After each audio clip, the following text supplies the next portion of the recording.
A poor girl stood on the edge of a bridge in the pouring rain, her bald head gleaming under the streetlights, her gown soaked through, ready to end everything.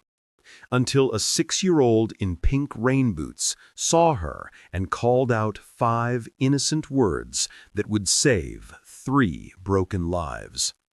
Before we continue, please tell us, where in the world are you tuning in from?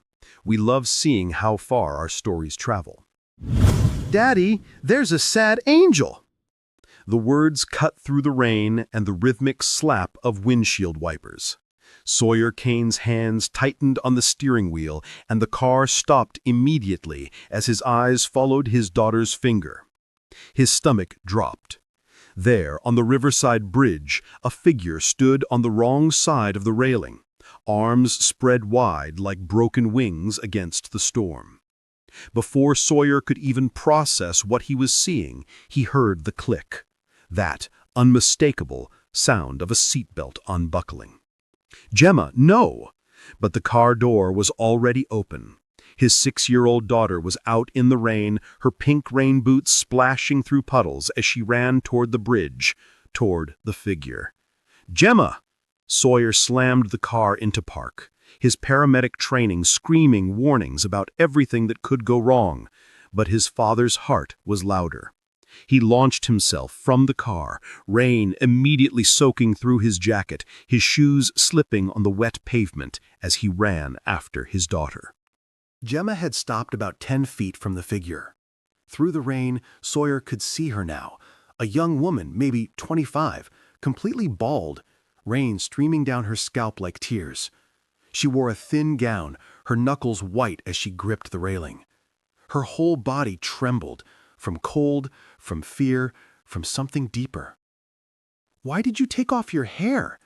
Gemma's voice rang out, innocent and curious, like she was asking about a new haircut at school. "My friend Emma's mommy took off her hair too when she got sick, but she said it was okay because hair is just decoration and she's still beautiful inside." The woman's head turned slowly, her hollow eyes widening at the sight of the small child standing in the rain, looking up with genuine curiosity instead of fear. "Gemma, baby, come here," Sawyer called gently, his voice steady despite his racing heart. He was still 15 feet away, not wanting to startle anyone. But Gemma took another step forward instead. "You're crying," she observed, tilting her head the way she did when trying to understand something important. "But it's okay to cry. Daddy cries sometimes too, when he thinks I'm sleeping." Sawyer's chest tightened. She'd noticed. "He cries because he misses Mommy. Do you miss somebody?" The woman's face crumpled completely, and a sob escaped her throat, raw and broken. "Everyone. I miss everyone." "But how can you miss everyone when we're right here?" Gemma asked, genuinely confused. "We're somebody. I'm Gemma, and that's my daddy. His name is Sawyer, but I call him Daddy, and sometimes Super Daddy when he makes good pancakes." Despite everything, the rain, the height, the proximity to death, the smallest, most broken laugh escaped the woman's lips. Sawyer moved closer, slowly, carefully. His paramedic's eye cataloged everything: the distinctive exhaustion of chemotherapy in her posture, the particular kind of despair that comes from fighting a losing battle. "Hi," he said softly, his voice cutting through the rain. "I'm Sawyer. You've already met my daughter, Gemma. We were just heading home from getting ice cream at midnight." "Ice cream at midnight?" the woman asked, her voice hollow but tinged with surprise. "It's our tradition when we can't sleep," Gemma explained seriously. "When your brain is too loud, ice cream makes it quieter. Daddy invented it after—" She paused, looking at her father. "After Gemma's mom passed, 6 years ago. Some nights are harder than others." The woman looked between them, this man and child standing in the rain at midnight, soaked through, sharing their pain with a stranger like it was the most natural thing in the world. "You should take your daughter away from here," the woman said, flat. "She shouldn't see this." See what? Gemma asked, genuinely puzzled. A sad lady who needs friends? We're really good at being friends, aren't we, Daddy? The best, Sawyer confirmed, taking another careful step closer. I'm dying, the woman said bluntly, like throwing a verbal punch to make them leave. Stage 4 cancer. 2 months left, maybe less. My mother died 3 months ago. She was my only family. I have nothing. I am nothing. Sawyer expected Gemma to be scared, to back away. Instead, his daughter's little face scrunched up in concentration, the way it did when she was working on a particularly hard puzzle. That's not true, Gemma said firmly. Nobody is nothing. Even when Mommy went to heaven, she didn't become nothing. She became the stars that watch us, and the warm feeling when we drink hot chocolate, and the butterfly kisses in our dreams. Sawyer's eyes burned with tears. They'd crafted gentle stories about Kira's death for Gemma. She'd been so young when it happened, but somehow his daughter had developed her own beautiful philosophy about loss, one that surprised him every day. "What's your name?" Gemma asked the woman. "Amber," came the quiet reply. "That's a pretty name," Gemma exclaimed, her face lighting up despite the rain. "It's like sunshine. Amber, do you want to know a secret?" Despite everything, the ledge, the rain, the weight of death hanging in the air, Amber found herself leaning slightly toward the child. "What secret?" Gemma's voice dropped to what she thought was a whisper, but was actually quite loud. "Sometimes when Daddy thinks I'm not looking, he talks to Mommy's picture and tells her about our day. He tells her about the good stuff and the bad stuff. Maybe you could talk to your Mommy too, even if she's in heaven?" Amber's body shook with a sob that seemed to come from somewhere deep inside. She was the only one who understood me, the only one who cared. "Well, that's not true anymore," Gemma declared with the unshakable confidence only a child could possess. "Because now we care, right, Daddy? We care about Amber." "Very much," Sawyer said, his voice steady despite his racing heart. He was close enough now to see the goosebumps on Amber's arms, the way her lips had turned blue from the cold. "Amber, I know we're strangers, but Gemma's right. We care, and I understand more than you might think." "You don't understand anything," Amber said, but there was less venom in it, more exhaustion. "I understand watching the person you love most fade away. I understand medical bills that never stop coming. I understand being so tired that even breathing feels like work. I understand looking at tomorrow and seeing nothing but more pain." Amber's eyes snapped to his face, searching. Daddy's a paramedic, Gemma announced proudly. He saves people. It's his superpower. I can't save everyone, Sawyer said honestly, but I try. And right now I'm trying to save you. Not because it's my job, but because... He looked at his daughter, standing there in the rain with such fierce determination. Because my daughter sees something in you, and she's never been wrong about people. Then Gemma did something that made Sawyer's breath catch in his throat. She walked right up to the railing, close enough to touch it, and held up her tiny arms towards Amber. "Can I give you a hug?" she asked simply. "Daddy says my hugs are magic. They made Mrs. Patterson smile when her cat went to heaven, and they helped Mr. Jorge when his son was in the hospital. Maybe they could help you too." Amber looked down at the small, fearless child, arms outstretched in the rain, offering pure love to a complete stranger who stood on the edge of death. I don't want to hurt you," Amber whispered. "I might fall." "You won't fall," Gemma said with complete certainty, "'cause we won't let you. That's what friends do. They don't let each other fall." "Gemma's right," Sawyer said, moving closer still. "Amber, I work at St. Mary's Hospital. I know exactly what you're going through. The chemo, the radiation, the endless tests. But I also know there's a new trial starting next month. Dr. Smith is running it. Have you heard about it?" Amber shook her head slightly. "I stopped going to appointments. What's the point when you're already dying?" "The point is," Gemma said very seriously, "that you're not dying right now. Right now, you're living. You're standing and talking and listening to the rain. That's a lot of living." "Out of the mouths of babes," Sawyer murmured. Then louder, "Amber, please, come down. Let us help you. Even if it's just for tonight, let us show you that you're not alone." "What if I'm too sick?" Amber asked, her voice small and broken. "What if I become a burden?" Gemma looked confused. "What's a burden?" "It's when someone needs a lot of help," Sawyer explained gently. "Oh, like when I had the flu and Daddy had to bring me soup and tissues and read me the same story 27 times? 28 times, Sawyer corrected with a small smile. But Daddy said that wasn't a burden. He said it was a privilege? Privilege. It was a privilege to take care of you. Yeah, a privilege, Gemma repeated proudly, then looked back at Amber. So taking care of you would be a privilege too. Amber stared at this little girl, so small, so brave, so full of love for a stranger, and something inside her cracked. Not broke, but cracked open, like a seed that had been buried in frozen ground, suddenly feeling warmth. If I come down, I don't know if I can be happy. I don't know if I can pretend everything's okay. You don't have to pretend anything, Gemma said firmly, with wisdom beyond her years. When I'm sad, Daddy lets me be sad. We just be sad together. And somehow, it feels less sad. It's like magic, but real magic, not the fake kind in movies. The rain was coming down harder now, and Sawyer could see Amber shivering violently. Her fingers on the railing were turning white, whether from cold or from gripping so tightly. Amber, he said gently, you're going to get hypothermia if you stay out here much longer. And Gemma, he glanced at his daughter who was now thoroughly soaked despite her raincoat, Gemma needs to get warm too. Come with us, just for tonight. We'll get hot chocolate, we'll get you warm, and tomorrow you can decide what you want to do.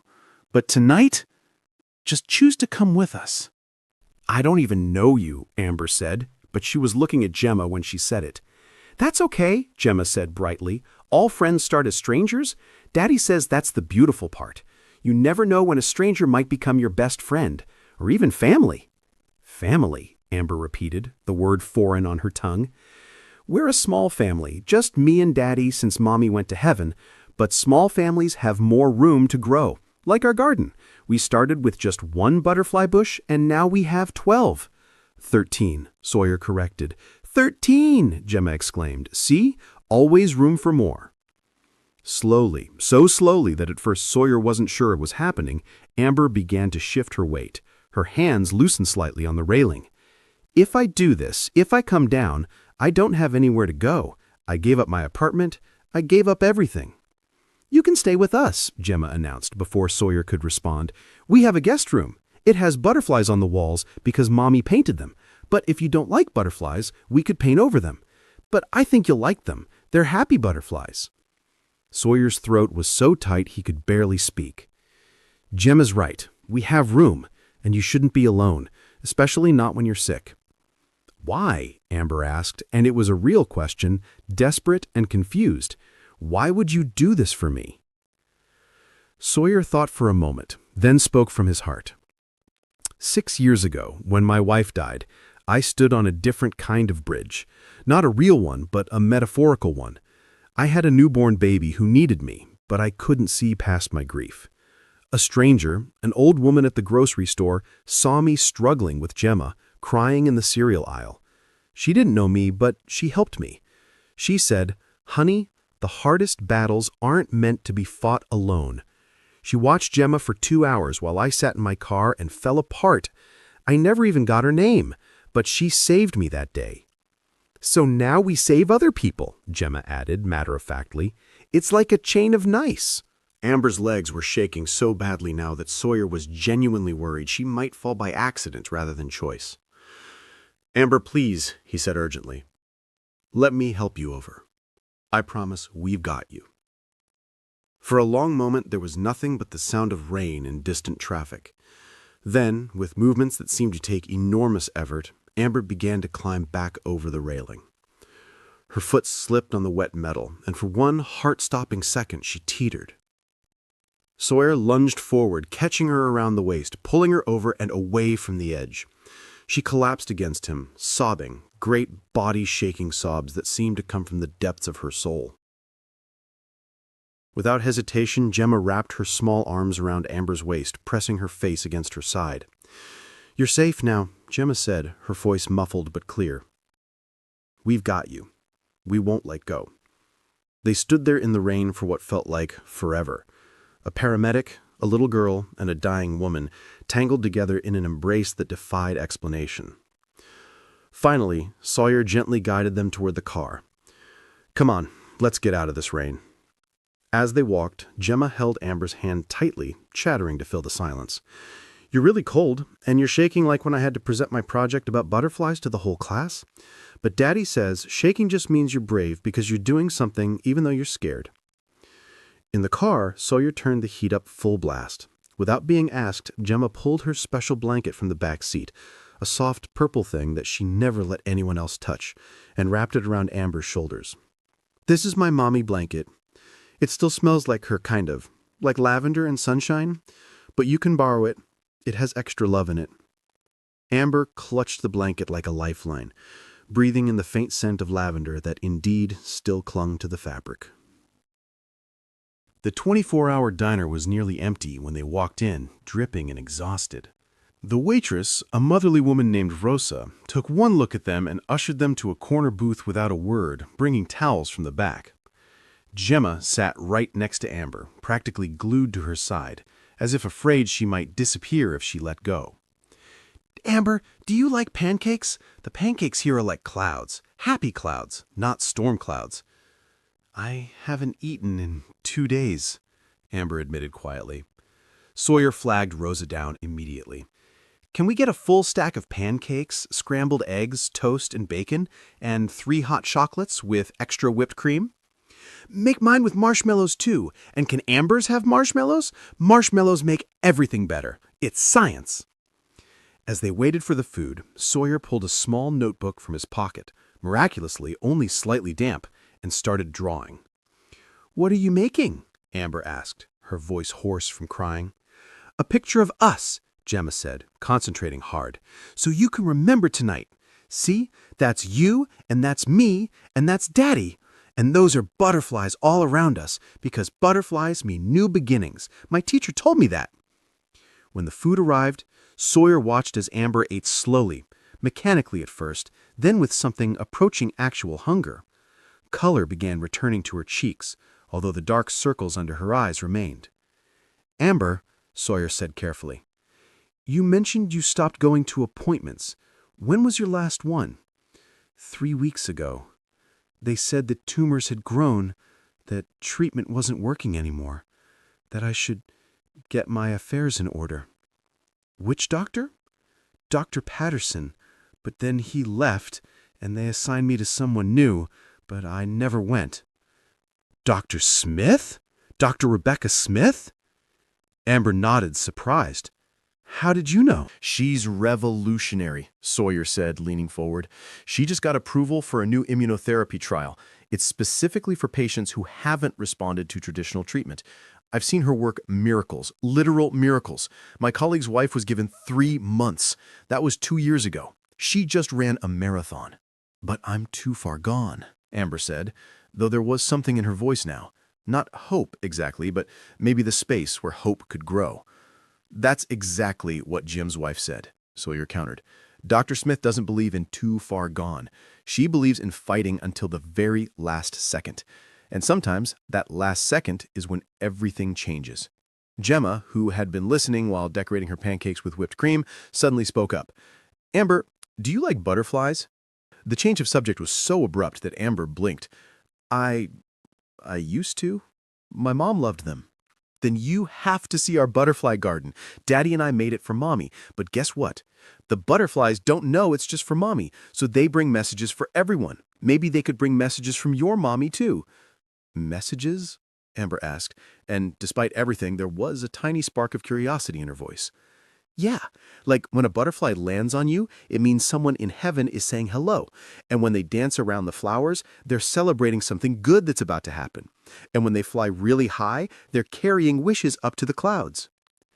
"That's beautiful," Amber whispered, tears sliding down her cheeks again. "Daddy didn't believe it at first," Gemma said, shooting her father a look. "But then a butterfly landed on his nose on my first day of school, right when he was crying in the car. So now he believes." "It was a very convincing butterfly," Sawyer said with a small smile. They stayed in the diner until nearly 3 in the morning. Gemma had curled up against Amber's side, fighting sleep but determined to stay awake in case Amber needs another hug. I live about 10 minutes from here. The guest room is already made up. My sister stayed last week. You can stay as long as you need. I can't impose. It's not imposing, it's joining. There's a difference. How do you know so much for someone so small? Amber asked, smoothing Gemma's hair gently. I read a lot, Gemma said seriously, and I listen. Daddy says listening is a superpower that not enough people have. The drive to Sawyer's house was quiet except for Gemma's occasional sleepy observations. Look, the rain stopped. The stars are peeking. That cloud looks like a dragon. The house was modest but warm, with children's drawings covering the refrigerator and toys scattered across the living room floor. It looked lived in, loved, real. I'm sorry for the mess, Sawyer started, but Amber shook her head. It's perfect, she said softly. It looks like life. The guest room was small but cozy, with pale yellow walls and, as promised, butterflies painted in delicate strokes across one wall. Mommy painted those when she was pregnant with me, Gemma explained. She said butterflies would watch over whoever slept in here. Amber stood in the doorway, overwhelmed. I don't know what to say. You don't have to say anything, Sawyer said gently. Just rest. Tomorrow we'll call Dr. Smith. Tonight, just rest. Can I give you another hug, a good-night one? Gemma asked. Amber knelt down and Gemma wrapped her arms around her neck, squeezing tight. Thank you for not jumping. I would have been really sad if you turned into nothing, when you're definitely something. After Gemma was tucked into bed, Sawyer found Amber sitting on the guest bed, holding Gemma's drawing. She's extraordinary, Amber said. She saves me every day, Sawyer admitted, leaning against the doorframe. After Kira died, I didn't think I could do it. Single father, newborn baby, crushing grief. But Gemma, she made me want to be better, to be worthy of her love. She said you cry when you think she's sleeping. Sawyer's face flushed slightly. I didn't know she knew. Kids know everything, Amber said softly. I knew my mom was sick before she told me. I could see it in the way she looked at me, like she was trying to memorize my face. Is that why you were on the bridge?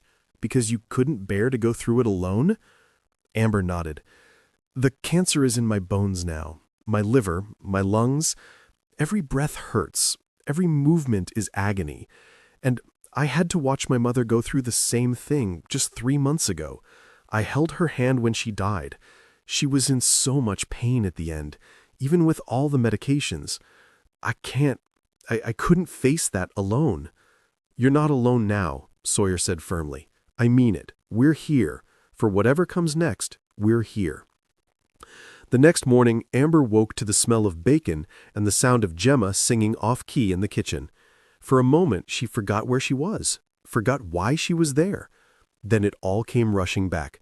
The bridge, the rain, the little girl with the rainbow umbrella. She should feel embarrassed, should feel ashamed. Instead, she felt held, like the universe had caught her at the last second. She padded into the kitchen to find Gemma standing on a stool, helping Sawyer flip pancakes. They were both wearing aprons. Amber, Gemma exclaimed, you're awake. We're making celebration breakfast. What are we celebrating? You being here, Gemma said simply. That's worth celebrating. Dr. Smith was everything Sawyer had promised and more. She looked at Amber's charts with the intensity of someone solving a complex puzzle rather than delivering a death sentence. The previous treatment didn't work, she said bluntly, but that doesn't mean nothing will. This new trial, it's showing remarkable results in cases like yours.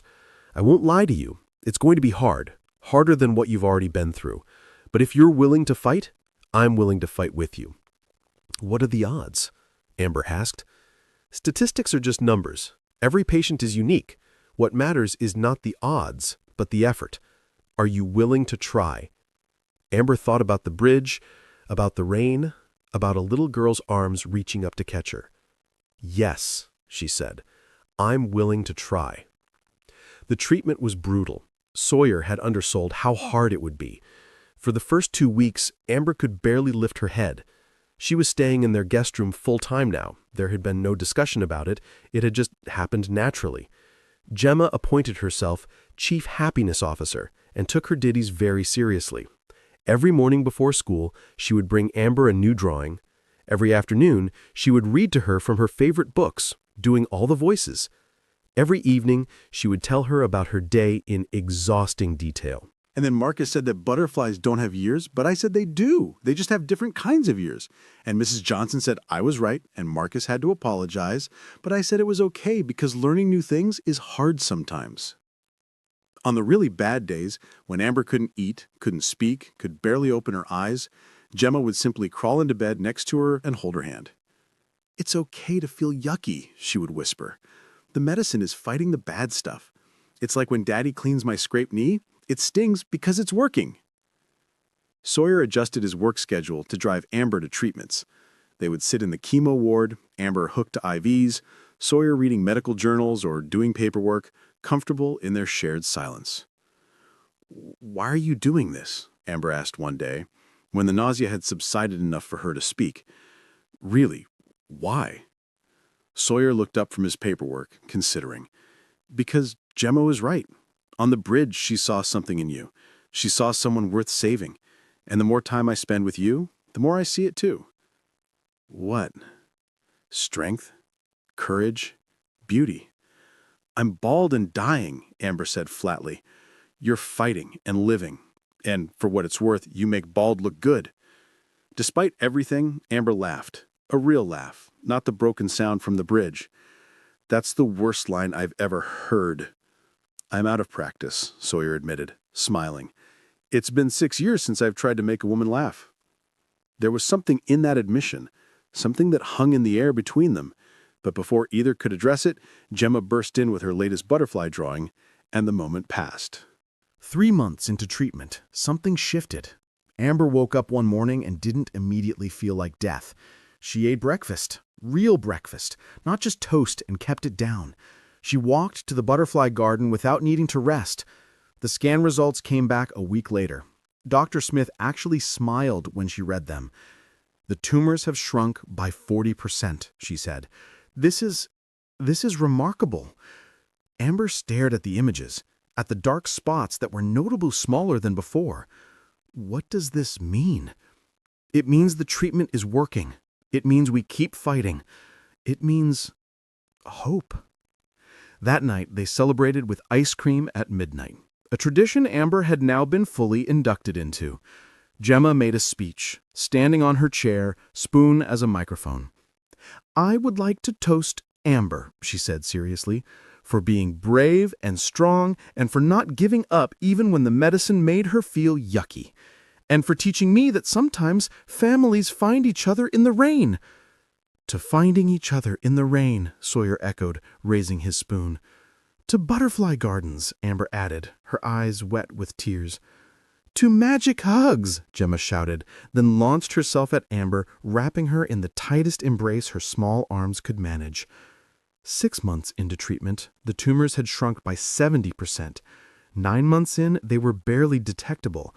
At the 1-year mark, Dr. Smith used a word Amber had never thought she'd hear. Remission. "Complete remission," she said, showing the scans. "I can't find any active cancer cells. We'll need to monitor you closely, but Amber, you did it."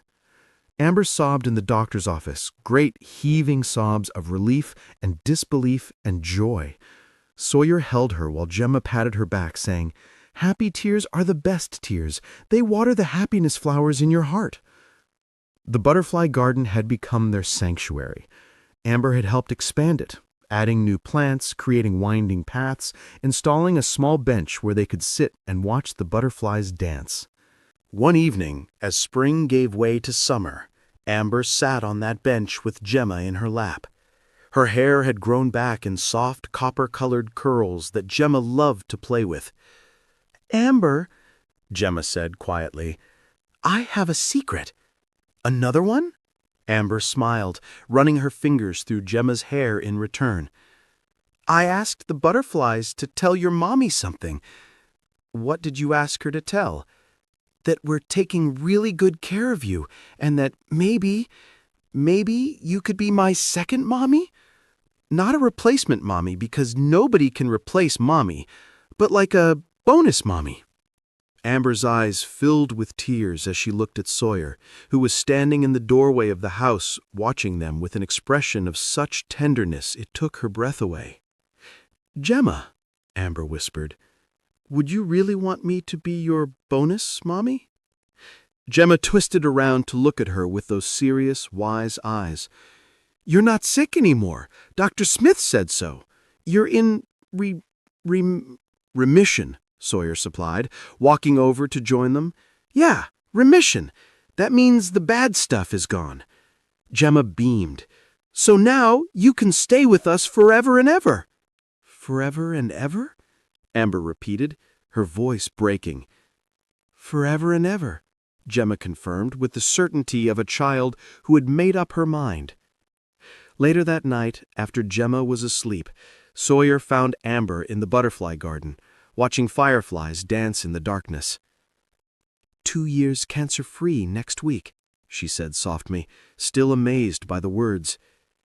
Kiera would have loved you, Sawyer said, sitting beside her on the bench.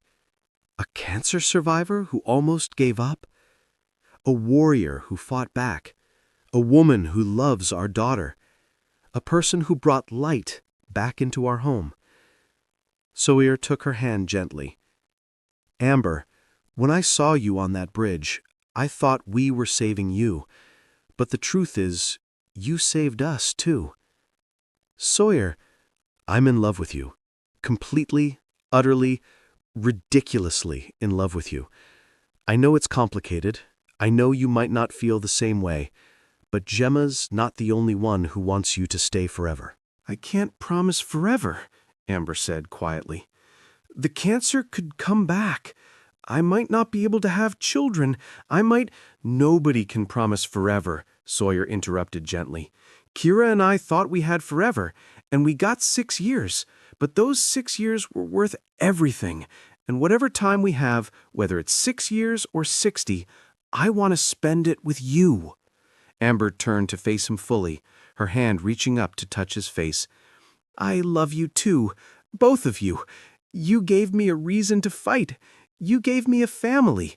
You gave me hope when I had none left. So stay, Sawyer whispered. Not as our guest, not as someone we're taking care of. Stay as part of our family. Marry me. Be Gemma's bonus mommy. Be my wife. Yes, Amber said, laughing and crying at the same time. Yes to all of it. The wedding was held in the butterfly garden on a perfect September afternoon, 3 years to the day after the night on the bridge. Amber wore a simple white dress with her blonde hair, now long and flowing, crowned with flowers that Gemma had picked herself. Gemma served as both flower girl and maid of honor, taking both roles very seriously. She'd practiced her flower-throwing technique for weeks and had written a speech that she'd memorized word for word. 3 years ago, Gemma said at the reception, standing on a chair so everyone could see her, 3 years ago, I saw a sad angel on a bridge in the rain. Daddy says I saved her, but that's not the whole truth. The truth is, we all saved each other. Amber needed a family, Daddy needed someone to love again, and I needed a mommy who would understand that butterflies carry messages and ice cream at midnight is medicine for sadness. She paused, looking at Amber with those wise, old soul eyes. Amber was really sick when we met her. The doctors said she was dying. But love is stronger than dying. Hope is stronger than cancer. And sometimes, when you reach out your arms to catch someone who's falling, you find out you are falling too, and you catch each other. There wasn't a dry eye in the garden. Dr. Smith stood up next, raising her glass. As a doctor, I'm supposed to believe in medicine and science and statistics, but Amber taught me to believe in miracles too. Her recovery defies all medical explanation. The only variable I can identify that was different from other patients was this. She had something to fight for. She had people who refused to let her give up. Sawyer stood, pulling Amber up with him. 3 years ago, I was a single father trying to make it through each day. I thought our family was complete, just Gemma and me. But then we met Amber on the worst night of her life, and somehow that became the best night of ours, because that was the night our family really began. He turned to Amber, his eyes full of love. You asked me once why we helped you. The truth is, we couldn't not help you. Gemma saw an angel, and she was right. You're our angel. You brought us back to life just as much as we helped you choose life." 1 year later, the local news did a feature on the Sophie's Angels Foundation, the nonprofit Amber had started to provide support for isolated cancer patients. The name was Gemma's idea, of course. "We match cancer patients who have no support system with volunteer families," Amber explained to the reporter. "Sometimes people just need to know someone cares. Sometimes they need rides to treatment. Sometimes they just need someone to sit with them during chemo. We provide that connection, that human touch that can make all the difference." The camera panned to show Gemma, now 10, wearing a t-shirt that said Chief Hope Officer, her official title in the foundation. "We've helped 47 people so far, and nobody we've helped has given up. That's a perfect record," Gemma said proudly. The reporter asked, "What inspired you to start this foundation?" Amber smiled, her hand unconsciously moving to her stomach where, against all odds, new life was growing, a miracle Dr. Smith said shouldn't have been possible after all the treatment. "Sometimes you meet people at the exact moment you're meant to. A little girl and her father saved my life one rainy night. They showed me that even when you think you have nothing left, there's always hope. There's always the possibility of connection. There's always a chance for a new beginning." The bridge where they met now bore a small bronze plaque that Sawyer had installed with the city's permission. On this spot, on October 15th, a 6-year-old girl taught us that love is the strongest medicine. Hope is contagious, and sometimes angels come in small packages with rainbow umbrellas. This is where 3 strangers became a family.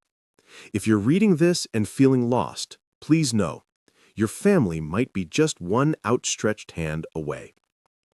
Below the plaque, someone had added a small box with a sign, Messages of Hope. It was always full of notes, some from people struggling, others from people who'd made it through, all reaching out across the void to say, "You're not alone." 5 years after that night on the bridge, the Kane family, Sawyer, Amber, Gemma, and now baby Kira, returned to the spot for their annual remembrance. Gemma, now even wiser than before, stood at the railing, safely on the right side, and released a butterfly they'd raised from a caterpillar. "For everyone who's standing on a bridge tonight," she said solemnly, "may you find your rainbow umbrella." Amber, completely cancer-free for 5 years now, officially considered cured, held baby Kira close. The baby had Sawyer's eyes and Amber's copper hair. Another miracle in a story full of them. "Do you ever think about that night?" Sawyer asked quietly. "Every day," Amber replied, "but not with sadness, with gratitude, because that was the night I learned that sometimes the worst moments of our lives are actually doorways to the best." "Mommy Amber," Gemma said suddenly, using the title she'd chosen herself, "tell Kira the story about the night we became a family." So Amber did, standing there on the bridge where it all began, telling her miracle baby about the night a little girl saw an angel, a father trusted his daughter's heart, and a dying woman chose to live. The butterflies danced around them as she spoke, carrying messages between earth and heaven, between the living and the lost, between strangers who were always meant to be family. And somewhere in the wind, if you listen closely, you could hear the echo of a 6-year-old's voice saying the 5 words that changed everything. "We won't let you fall."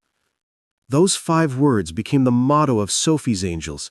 They were printed on every volunteer's shirt, painted on the wall of their office, and whispered by hundreds of patients who'd been caught just in time. Because sometimes that's all any of us need, someone to see us in our darkest moment and say, "We won't let you fall." Sometimes salvation comes in the form of medicine. Sometimes it comes in the form of time.